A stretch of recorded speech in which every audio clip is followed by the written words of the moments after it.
Light, ये हमारी दुनिया को नहलाती है, अंधेरे को दूर करके कॉस्मोस को उसकी सारी शान में दिखाती है।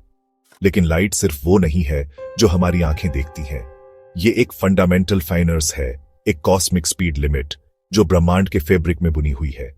ये स्पीड 299,792,458 मीटर प्रति सेकंड को फिजिक्स के फॉर्मूले में सीई लिखते हैं। ये एक कांस्टेंट है, एक ऐसी लिमिट जिसे तोड़ा नहीं जा सकता, या हम ऐसा ही सोचते थे। सोचिए, एक ऐसे ब्रह्मांड के बारे में जहां सी इतनी तेज स्पीड ना होकर एक आराम से टहलने जैसा हो। फिजिक्स के उन फंडामेंटल लॉज का क्या होगा जो हमारे ब्रह्मांड को चलाते हैं? हमारी रोज की जिंदगी कैसे बदल जाएगी अगर लाइट, जो कॉस्मोस का मैसेंजर है, अपनी स्पीड धीमी कर ले? ये सिर्फ एक अकादमिक एक्सरसाइज नहीं है। इस हाइपोथेटिकल सिनेरियो को एक्सप्लोर करके हम फिजिक्स के दिल में उतरते हैं और टाइम, स्पेस और हमारी रियलिटी के होने के तरीके पर लाइट की स्पीड के गहरे इंप्लीकेशंस को समझते हैं। हमारा सफर शुरू होता है टाइम से, जो कि अस्तित्व की वो नदी है जो ब्रह्मांड में बहती है।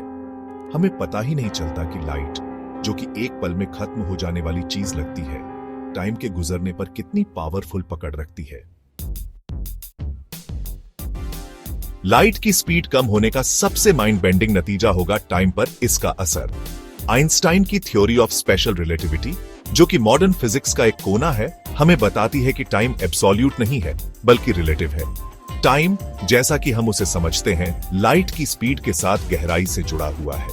आप स्पेस में जितनी तेजी से ट्रैवल करेंगे, आपके लिए टाइम उतना ही धीरे चलेगा किसी ऐसे इंसान की तुलना में जो रुका हुआ है। ये फेनोमेना, जिसे टाइम डायलेशन कहा जाता है, हमारी रोज की स्पीड पर न के बराबर होता है। लेकिन जैसे जैसे आप लाइट की स्पीड के करीब पहुंचते हैं, टाइम डायलेशन ज्यादा सिग्निफिकेंट होता जाता है। अब सोचिए, अगर लाइट की स्पीड बहुत ज्यादा कम हो, टाइम डायलेशन अब सिर्फ थ्योरेटिकल फिजिक्स तक ही सीमित नहीं रहेगा। ये हमारी रियलिटी का एक ऐसा पहलू बन जाएगा जिसे हम महसूस कर पाएंगे। तेज स्पीड पर एक सिंपल जर्नी का नतीजा ट्रैवलर और किसी रुके हुए इंसान के बीच के टाइम में नोटिसेबल डिफरेंस के तौर पर सामने आ सकता है। दुनिया अलग अलग टाइमलाइन का एक सिम्फनी बन जाएगी, जहां आपकी स्पीड के हिसाब से टाइम का फ्लो अलग अलग होगा। डोपलर इफेक्ट हमारी रोज की जिंदगी में एक जाना पहचाना फेनोमेना है। इसी वजह से एम्बुलेंस के सायरन की आवाज पास आते वक्त तेज और दूर जाते वक्त धीमी सुनाई देती है। हालांकि ये इफेक्ट सिर्फ साउंड वेव्स तक ही सीमित नहीं है, ये लाइट पर भी लागू होता है और अरबों किलोमीटर दूर मौजूद खगोलीय पिंडों की चाल के बारे में जानकारी देता है। लाइट वेव्स साउंड वेव्स की तरह किसी वस्तु के ऑब्जर्वर की ओर बढ़ने पर कंप्रेस हो जाती है, जिससे स्पेक्ट्रम के नीले सिरे की ओर एक बदलाव होता है। इसके विपरीत, जब कोई वस्तु दूर जाती है तो प्रकाश तरंगें फैलती हैं, स्पेक्ट्रम के लाल सिरे की ओर स्थानांतरित होती हैं। इसे क्रमशः रेड शिफ्ट और ब्लू शिफ्ट के रूप में जाना जाता है। प्रकाश की धीमी गति के साथ ये डॉपलर बदलाव कहीं अधिक स्पष्ट होंगे। सितारों और आकाश गंगाओं के रंग उनकी सापेक्ष गति के आधार पर नाटकीय रूप से बदलेंगे। खगोलविद तेजी से बदलते रंगों के एक ब्रह्मांडीय बैले को देखेंगे, जो आकाशीय पिंडों की गतिविधियों में बहुमूल्य अंतर्दृष्टि प्रदान करते हैं। आइंस्टाइन की theory of general relativity gravity को एक फेनर्स के तौर पर नहीं, बल्कि स्पेस टाइम के कर्वेचर के तौर पर डिस्क्राइब करती है, जो कि स्पेस और टाइम से बना एक 4 डायमेंशनल फैब्रिक है। भारी ऑब्जेक्ट्स इस फैब्रिक को मोड़ते हैं, जिससे वो फेनोमेना क्रिएट होता है जिसे हम ग्रेविटी के तौर पर देखते हैं। लाइट की स्पीड स्पेस टाइम की ज्योमेट्री से जुड़ी हुई है। लाइट की धीमी स्पीड का मतलब होगा ज्यादा आसानी से डिस्टॉर्ट होने वाला स्पेस टाइम। इसका ग्रेविटी और ब्रह्मांड के लार्ज स्केल स्ट्रक्चर के बारे में हमारी समझ पर बहुत गहरा असर हो सकता है। ब्लैक होल, जो कि रहस्यमय कॉस्मिक मॉन्स्टर है, स्पेस टाइम के वो रीजन है जहां ग्रेविटी इतनी स्ट्रांग होती है कि कुछ भी, यहां तक कि लाइट भी, वहां से एस्केप नहीं कर सकती। लाइट की धीमी स्पीड ब्लैक होल की डायनामिक्स को बदल सकती है, संभावित रूप से उनके इवेंट होराइजन, नो रिटर्न का पॉइंट को बड़ा या छोटा बना सकती है। सेक्शन 5, एक कॉस्मिक डांस, अलग अलग मीडियम से गुजरती हुई लाइट।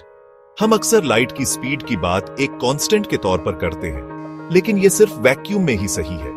जब लाइट किसी अलग मीडियम, जैसे कि पानी या ग्लास, से होकर गुजरती है, तो ये उस मीडियम के एटम्स के साथ इंटरैक्ट करती है और स्लो डाउन हो जाती है। इसी वजह से पानी के गिलास में डूबा हुआ स्ट्रॉ मुड़ा हुआ दिखाई देता है। स्ट्रॉ से रिफ्लेक्ट होने वाली लाइट जैसे ही पानी से हवा में आती है, स्लो डाउन हो जाती है, जिससे इमेज डिस्टॉर्ट हो जाती है।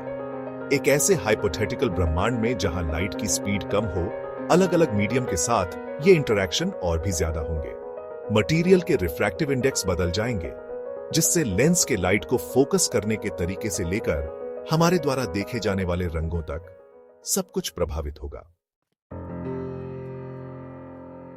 सेक्शन 6, लाइट की तेज रफ्तार साउंड के साथ तुलना।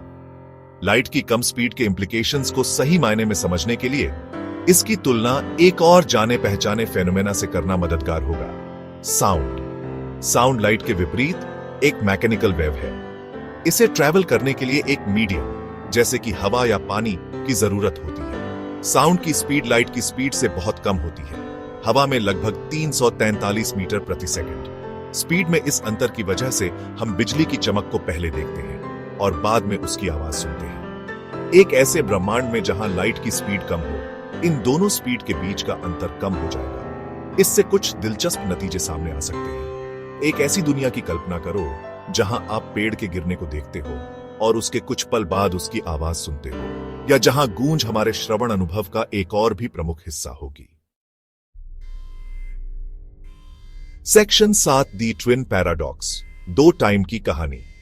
स्पेशल रिलेटिविटी में सबसे दिलचस्प थॉट एक्सपेरिमेंट्स में से एक है ट्विन पैराडॉक्स। दो जुड़वा बच्चों की कल्पना करो। एक जुड़वा बच्चा स्पेस में हाई स्पीड जर्नी पर निकलता है, जबकि दूसरा पृथ्वी पर ही रहता है। स्पेशल रिलेटिविटी के अनुसार टाइम डायलेशन की वजह से ट्रैवल करने वाले ट्विन की उम्र पृथ्वी पर रहने वाले ट्विन की तुलना में धीमी होगी। ट्रैवल करने वाले ट्विन के पृथ्वी पर वापस लौटने पर उन्हें अपना पृथ्वी पर रहने वाला जुड़वा खुद से काफी बड़ा मिलेगा। यह विरोधाभास समय के फैलाव की विचित्र प्रकृति और इस तथ्य पर प्रकाश डालता है कि समय पूर्ण नहीं बल्कि सापेक्ष है। प्रकाश की धीमी गति वाले ब्रह्मांड में जुड़वा बच्चों के बीच यह आयु का अंतर और भी नाटकीय होगा। यह समय की हमारी समझ और स्वयं उम्र बढ़ने की प्रक्रिया के लिए प्रकाश की धीमी गति के गहन निहितार्थों को रेखांकित करता है। सेक्शन 8, एक नई रियलिटी, कॉजलिटी और इलेक्ट्रोमैग्नेटिज्म। लाइट की स्पीड सिर्फ एक स्पीड लिमिट नहीं है, यह हमारे ब्रह्मांड के स्ट्रक्चर का एक फंडामेंटल हिस्सा है, जो पार्टिकल्स के बीच के इंटरैक्शन से लेकर इलेक्ट्रोमैग्नेटिक वेव्स के प्रोपेगेशन तक हर चीज को गवर्न करती है। फिजिक्स के कोनों में से एक है कॉजलिटी का कॉन्सेप्ट। ये आइडिया कि कारण हमेशा प्रभाव से पहले आता है। ये प्रिंसिपल लाइट की स्पीड से जुड़ा हुआ है। जानकारी लाइट से तेज ट्रैवल नहीं कर सकती, जिससे यह सुनिश्चित होता है कि कोई भी इफेक्ट अपने कारण से पहले नहीं हो सकता।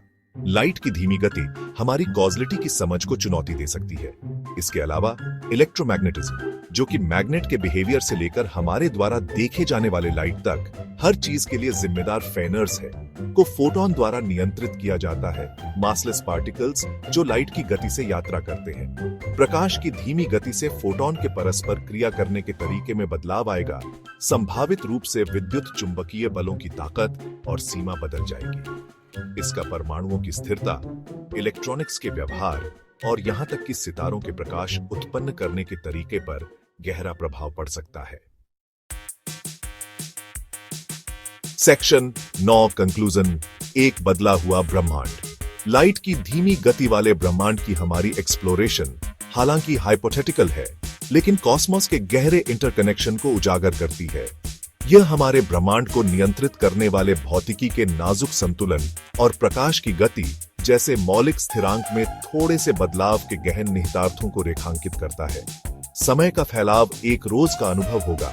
डॉपलर प्रभाव ब्रह्मांड को बदलते रंगों की एक सिम्फनी में रंग देगा और स्पेस टाइम का फैब्रिक और भी आसानी से मुड़ जाएगा। ब्रह्मांड एक बहुत ही अलग जगह होगी। सी, ब्रह्मांड की गति सीमा के गहन प्रभाव का प्रमाण, जबकि हम कभी यह निश्चित रूप से नहीं जान पाएंगे कि ब्रह्मांड के विशाल विस्तार में कौन से रहस्य छिपे हैं। एक बात निश्चित है, प्रकाश की गति, एक सरल प्रतीत होने वाला स्थिरांक, ब्रह्मांड के सबसे गहरे रहस्यों को उजागर करने की कुंजी रखता है।